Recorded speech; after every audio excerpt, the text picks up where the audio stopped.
welcome back. This one is going to be all about my new training program. So giving you the warning early, if you have no interest in learning about it, then now is your time to click out of the video. If you are interested in kind of learning the thought process behind putting together that training program, then stay tuned. So this one's going to be purely one-to-one chat, giving you a little bit of an insight into how I go about it and the reasons behind obviously each of the exercises. So at the moment it's a 3-day split. So what that means is that there's three training days in the week, and these can be done whenever. So like Monday, Tuesday, Wednesday, and then repeat Thursday, Friday, Saturday, with a day off on Sunday, or they can just be done, say, like 3 days in the week. Because of the kind of period in which I'm training, as in like pre-season, and this is going to run into in-season as well, this is only going to be done on 3 days a week. So at the moment it's Mondays and either Wednesday, Thursday, or Wednesday, Friday, depending on how work goes during the week. So I'll train, there's a leg day, there's an upper body day, and then there's a full body day. So the full body day is predominantly upper body with one or two lower body exercises in it, just because that session typically comes right before the weekend, and obviously I'm heading into the weekend, into a game, and I want to be as fresh as possible. So the idea is to not be carrying any kind of fatigue into the weekend.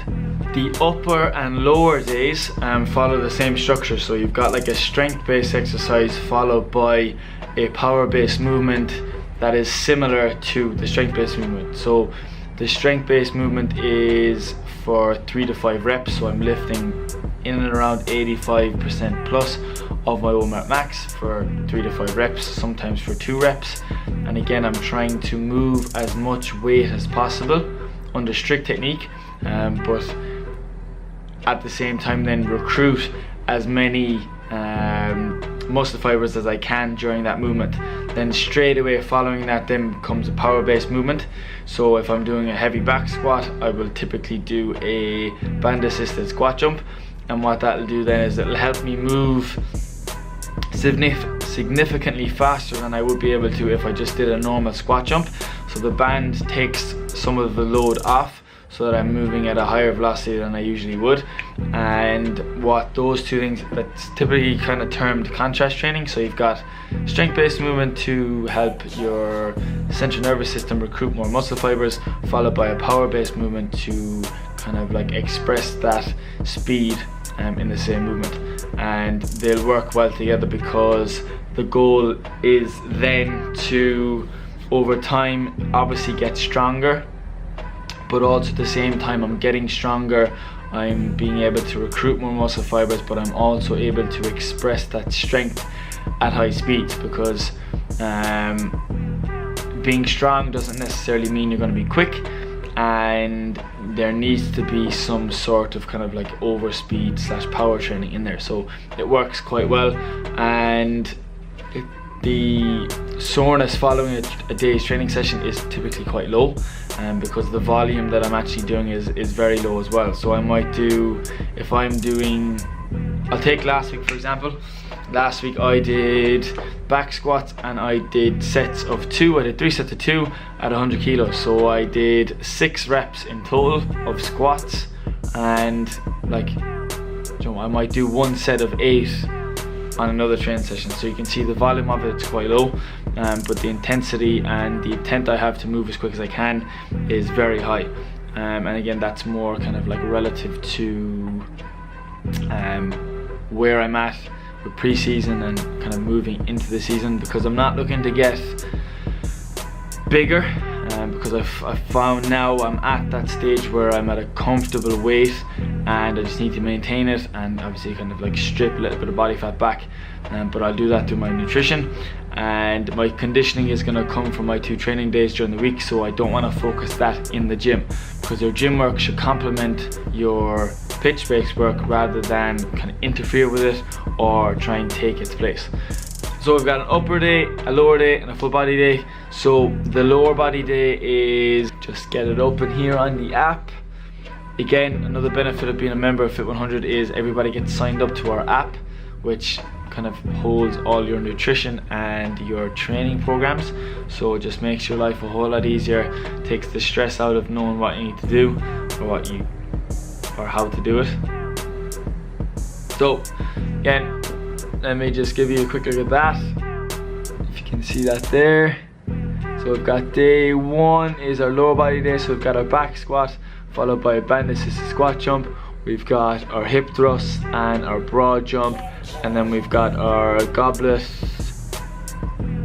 Bulgarian split squat and a band assisted split squat jump, and then and our last one then is double leg calf raise and Nordic hamstrings.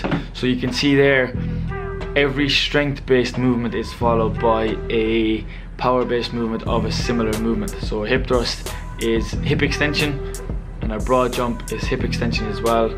That's how it's broken down. So it's very basics, but the thing is, basics work. Your training program doesn't have to be filled with fluff.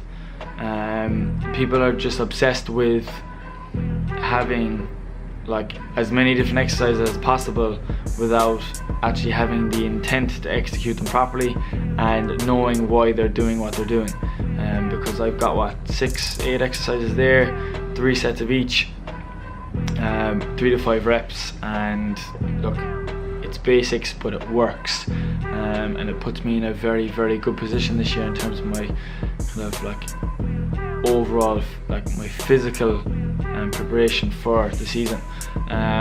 Just on that one as well, so the rep scheme is 3 to 5 reps for the strength based movements, and then we've got 4 to 6 reps for the power based movement, because again, the power based movement isn't designed to fatigue you. Any less than 3 reps and it's probably not going to be any good to you. Any more than 5 or 6 and you're starting to kind of get tired, and the intent to move and the kind of the height that you're getting with each jump starts to get reduced by fatigue, and we want to try and avoid that as much as we possibly can. Day 2 then is our upper body day. So you can see we've got a barbell bench press and then an explosive horizontal push. Then we've got, I don't know if you can even see that. Anyway, we've got an incline dumbbell bench press followed by an explosive horizontal push again. The difference between the first horizontal push and the second one is the first one is basically a band assisted push-up. You've seen me do those ones before, and the second one is done with a med ball or the sled. So it's still a horizontal push, but it's just differently set up because I didn't want to be doing the same movement. And then we've got an inverted row and a barbell drop, catch and row. Inverted row with the legs elevated, again one of my favorite exercises with the TRX strap. And the barbell drop, catch and row is one that I've seen done quite a lot. I'm actually not going to explain it in this video because it'll take too long, but I will go over it in another video because it needs time to be explained properly, because if I try and explain it roughly here and I miss bits, then there's the potential for someone to go and try and do it and not implement it correctly. And then we've got our full body day. The difference between the full body day and the upper lower day is that this one isn't really a kind of contrast training day. It's more so just like a kind of like a strength based work. So you've got like 5 to 8 reps of exercises that I've missed during the week, just to keep kind of myself ticking over. And I will only do this one if I get my first 2 training sessions done on Monday, Tuesday, and I can get this one done on a Wednesday, then that's fantastic, because then I have Thursday, Friday, Saturday off as a break. The latest I'll try and train this one will be a Thursday, because it still gives me Friday and Saturday off ready for Sunday. But I'll try not to train on Friday if I can. Sometimes I will.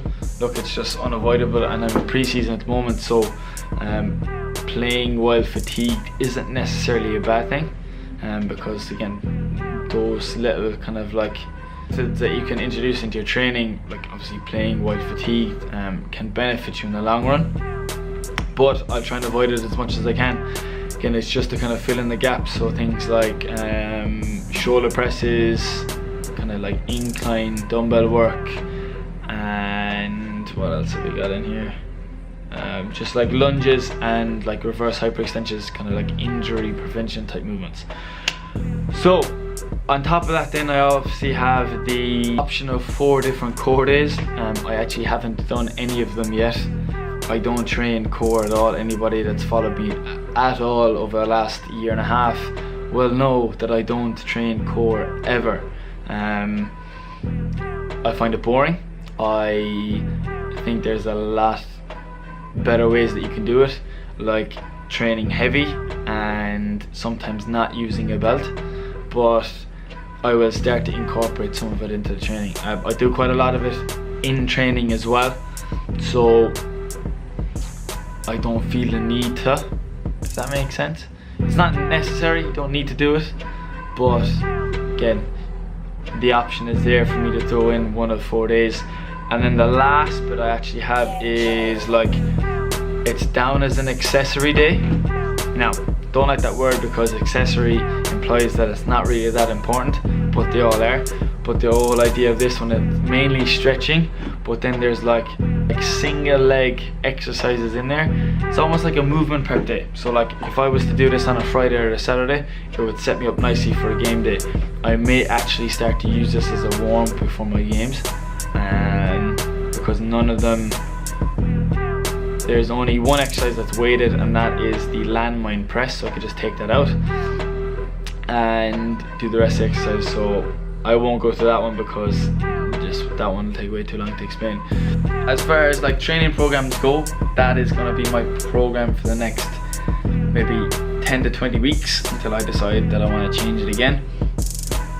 That is the thought process that goes into it. So pairing a strength-based movement with a power-based movement to increase strength and power simultaneously, and trying not to let my gym work affect my pitch-based training, because at the end of the day, the whole point of gym work is to move the needle in terms of sports performance in a positive direction, not just to chase numbers, not to chase certain kind of body types, not to chase anything other than being better at your sport. And that's the thing I think people miss the most. So hopefully that gave you a little bit of an idea. If you've got any questions about it, drop them in the comment section, because I will be happy to go over those. I will be going into each one of these workouts in kind of more detail as I do them, but sometimes I don't get to train until the gym is busy, and I'm not going to be whipping out the camera in front of the members because, again, some people just aren't comfortable with the camera yet. So, hope you enjoyed the video. Give the video a thumbs up. I know these ones are long and they're quite monotonous because you're just staring at me all the time, but hopefully it gives you a better idea into how I work my training program. Hope you have a good day, and I will see you guys soon.